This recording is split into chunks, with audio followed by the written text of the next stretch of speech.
to another episode of The Chozen Gem. I'm your host, O.D. Williams, and the topic of discussion is navigating success, relationships, and wellness. Let me start by saying that anything discussed on here is to educate, motivate, and most importantly, elevate your mindset.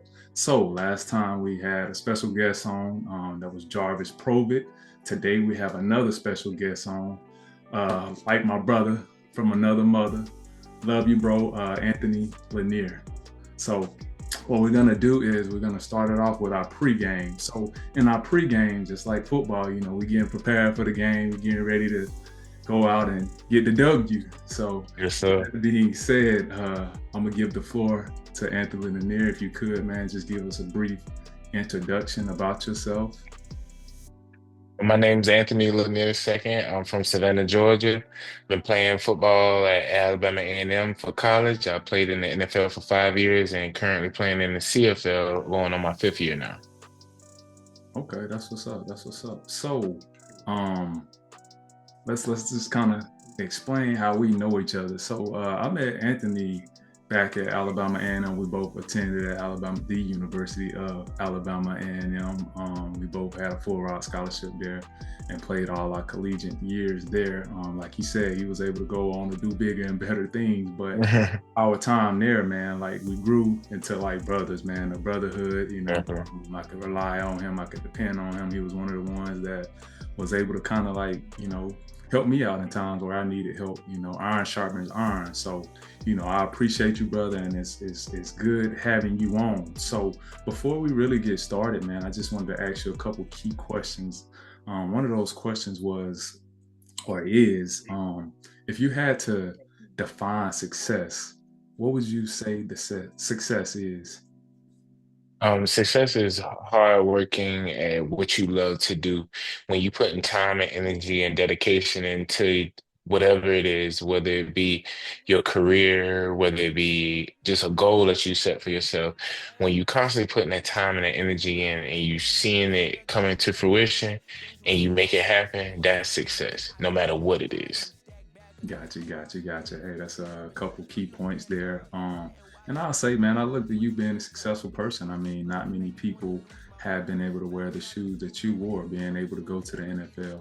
And like myself, that was one of my goals growing up as a kid, wanting to go to the NFL. But again, it's not for everybody. So you being able to make it, man, I salute you for that. A little bit of talks about just giving back to the community, man. I see that you have a nonprofit. Explain what got you to start that and how you run it and the main goal for it. Yeah, so as a young man, I wanted to start a nonprofit because as I was growing up, I didn't have my father in my life as much as, anybody else's, like, single parent household. But one of the key points that he put into my life is taking care of the community. Because what we fail to realize sometimes is that it takes a village to raise each other. So when I was coming through, I was always doing like Operation Clean Sweeps over here, cutting the elderly grass and just being under somebody who was already a pillar of a community and an actual Korean war vet. It molded me into what people see today, and that's what made me want to embrace the youth so much. Gotcha. Okay, cool, cool. Well, hey, man, I kind of keep up with everything you got going on, and man, I'm pleased with it, man. So keep doing that. So, with that being said, man, we're gonna go into game time, man. So game time is the part of the segment where we get into the root of our three core values of what the Chosen Gem stands for, man. So first and foremost, when we look at navigating success, can you explain how you got to the level of success that you are at and the barriers that played an important role in that? Getting to that level was basically me tapping into a mental capacity that some people are afraid of because it took hard work, dedication, and effort. You know what I'm saying? So it was like, yeah, I was with my good brothers and good friends going around, but it would be times where I had choices to make and decisions to make that were either put some more hard work in or just fall by the wayside with everything else and just kind of go through the motions. So with me, I was like, okay, how can I be different from everybody else that's around me within being who I still am? And I was able to tap into that point, and I started getting more comfortable with being uncomfortable. Gotcha. Okay, cool, cool. So take us back to the moment of taking your steps into the NFL, man. Explain that process. Explain how it was, man, and just being in that the present moment of partaking in that, man. And it was beautiful, just coming from Alabama A&M University. You do your last walk, you realize that, college football is over and you got to go into the next chapter. I go home, see the family, and I'm over here like, man, what am I going to do with the rest of my life? And I get on the phone, I call the agent, and I'm like, all right, talk me through this process. Tell me what's going on.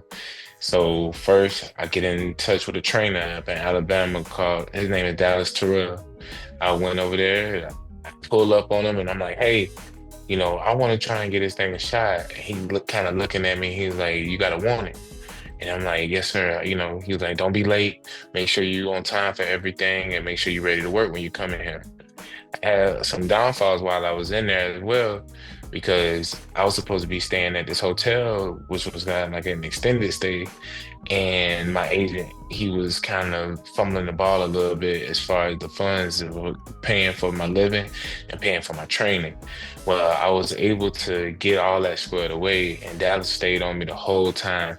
And when all this stuff was going on, I just remember Dallas quoting saying that don't worry about the money, because if you truly love this and you truly gonna put all the energy that you need to behind it, don't worry, you could take care of it on the back end.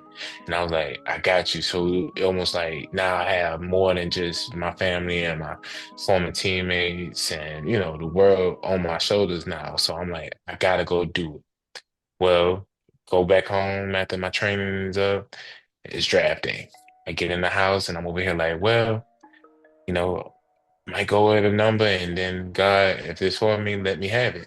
So get in there, whole draft go by, 2 days and no call. And I'm over here panicking because in that moment, I'm like, all this hard work, effort, and dedication that I just put in wasn't enough.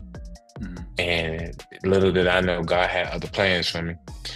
I get a call right after the draft goes off, and I'll never forget, I'm sitting in my mom's room and I kicked everybody out, and my phone was blowing up so bad that my phone actually cut off, and that was back. I had the Boost Mobile going, you know what I'm saying? So tell my age a little bit. But my phone rang so much that the phone cut off, and then they finally cut back on, and I answered the phone, and it was no other person but Doug Williams. What I'm saying, he was working for Washington, and he was like, hey man, you a good player, but you know what I'm saying? Like, you got some work to do, but if we bring you up here, like, can you come up here and show out? Yes, sir. I can do anything through God that giving me strength.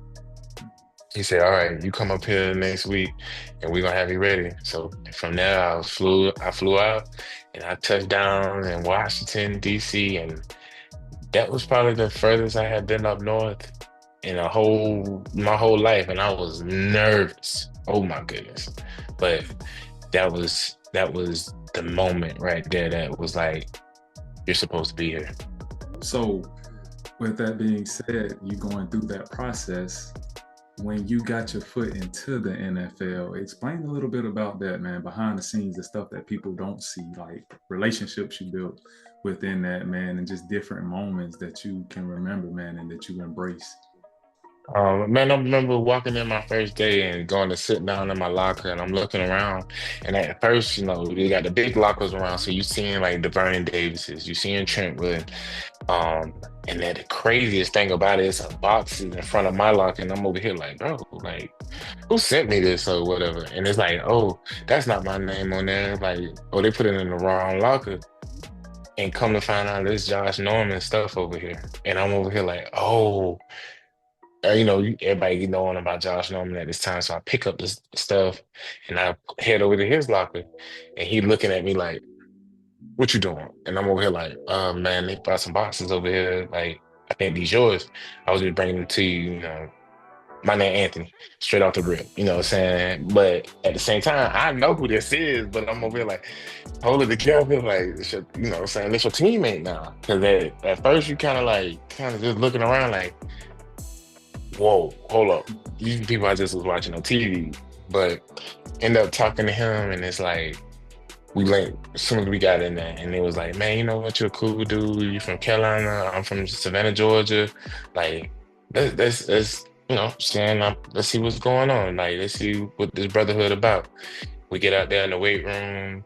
Me and him working out, and I'm not realizing I'm supposed to be with the D line, but I'm over here with the wide receiver. So I'm over here like, oh yeah, like we in the league. Like I'm over here, but I'm in such a shock mode that I'm not paying attention to detail at first.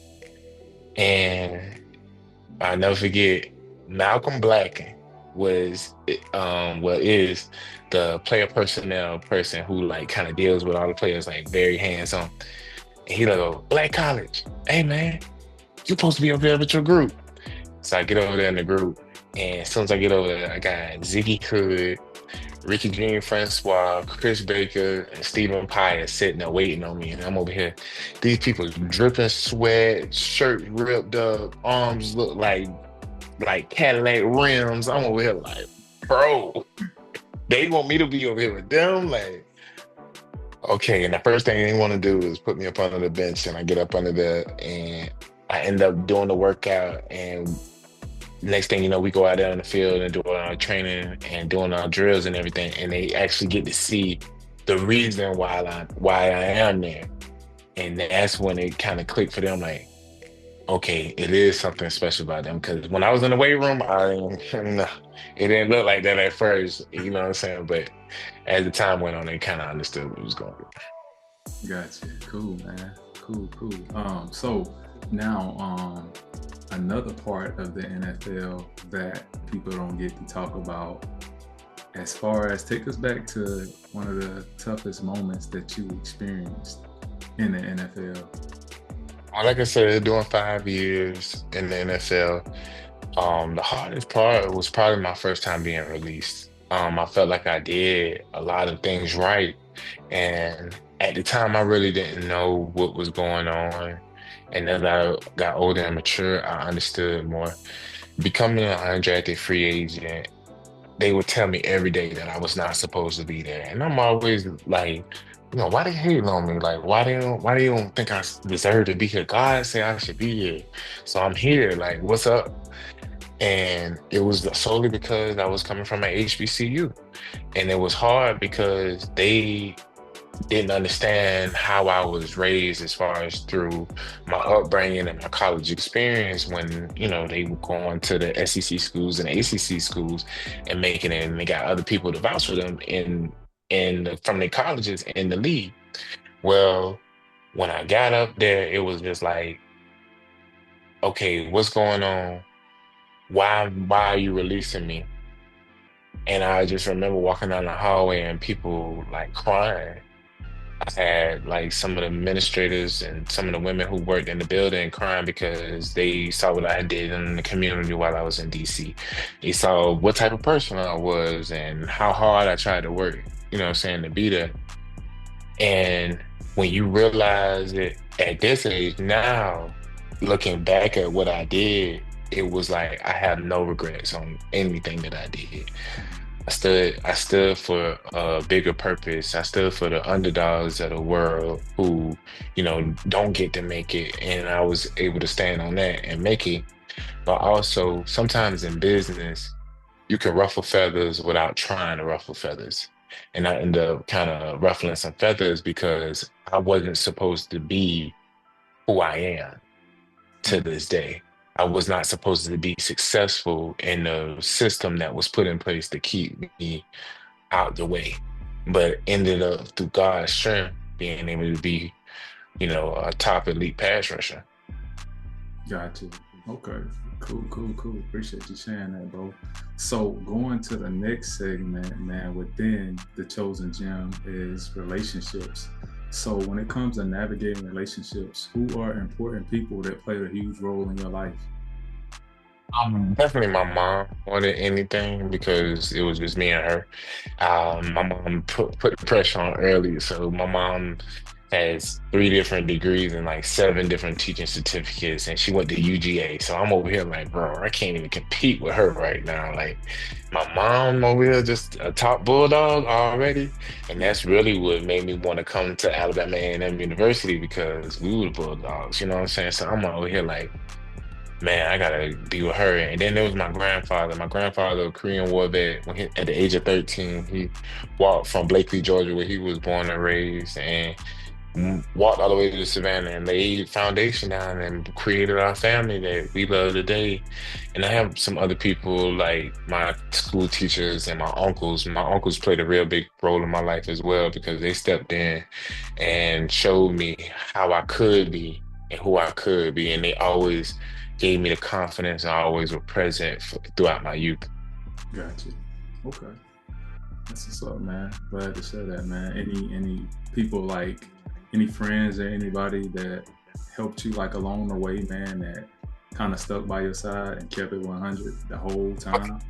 Look, if you want to talk about you, let's just talk about you. Yeah, but yeah, it's a few, of course, you're my brother, and also I got like Jamel Morris and Darian Graham and Austin Boyle, and it's a few more people that's in there that I can really talk to, but it's like the ones who I really talk to on a daily basis or a weekly basis, what I'm saying, those are the ones that mean the most because no matter what's going on, no matter how I, people may have thought I was getting, or how everybody was viewing me and being in a position, my people really kept me humbled and kept me understanding and kept me in the loop of what was going on in the regular world, and kind of keeping me grounded because you need that because you get up into this new place and don't realize that it's not like college or it's not like high school or it's not like Lily where everybody is technically a friend Yeah. coming in or a brother because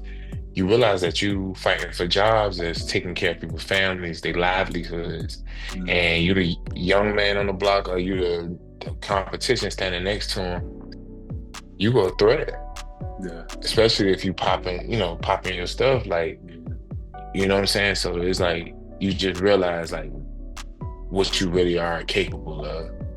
Gotcha. Okay, that's what's up, bro. That's what's up. So next, the last topic is wellness. So how do you keep yourself sane, man? Because we live in a time, man, where so many things are going on, so many distractions. What do you do for yourself to keep you insane physically, mentally, emotionally, spiritually? What do you do? Yeah, so like for me, it definitely starts with a lot of prayer because you have to fight the darkness that's of the world. Because in this world full of darkness, God's light cannot be hidden. At the same time, when you having those physical thoughts of, energy needing to be released, that's going out and doing workouts, that's going out and, you know, putting what you have gems into other people's pockets to, let the next generation know what you went through to make it to their next levels and and studying jujitsu for a little while. And I also, picked up into reading. And the biggest thing that I find so calming about what I do now is my nonprofit. Mm-hmm. I am able to be the standard, if not the standard pusher to the youth of everywhere that I step. So when you see this child that come up without their father, or they may have lost their mother, or they may not just feel like they are themselves and feel like they are nothing, I'm the person that they get to look at and say, I want to be just like him, if not better. And this is somebody who cares about me and so many others. And that's just one of many who could be doing it. And then they start to see together is the community and the village that we created into making them undefeated warriors. That's what's up, bro. Thank you for sharing that, man. And that's very impactful, man. What you're doing, like I said, with the community. So continue to do that, man. Hats off to you, because you never know the difference that you make in someone else's life, especially our youth. I'm pretty big on that, man.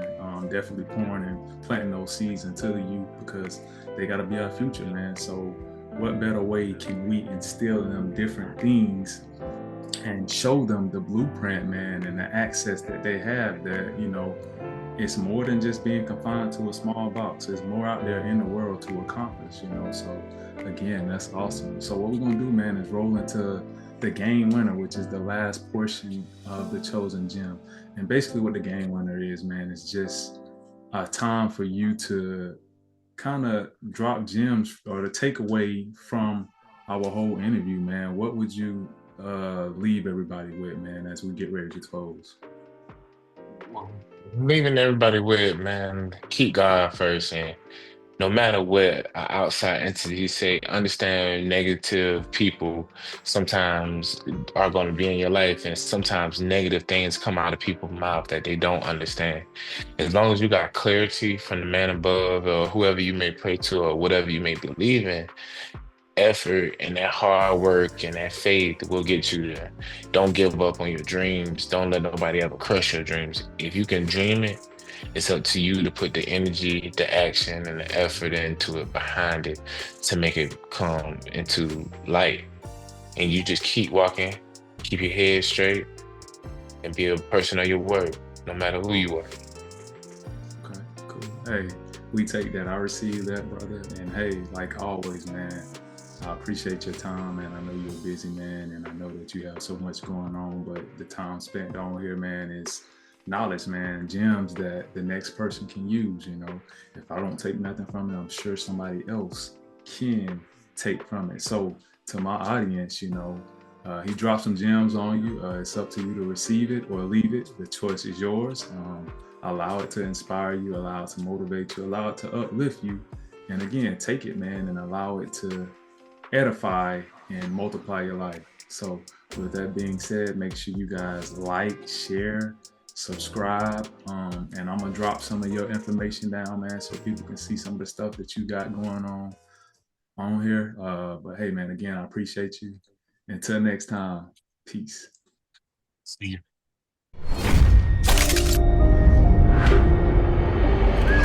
You know it's high versus low. 2 M's that's on the pedal. This bitch make that bitch go. This stuff ain't never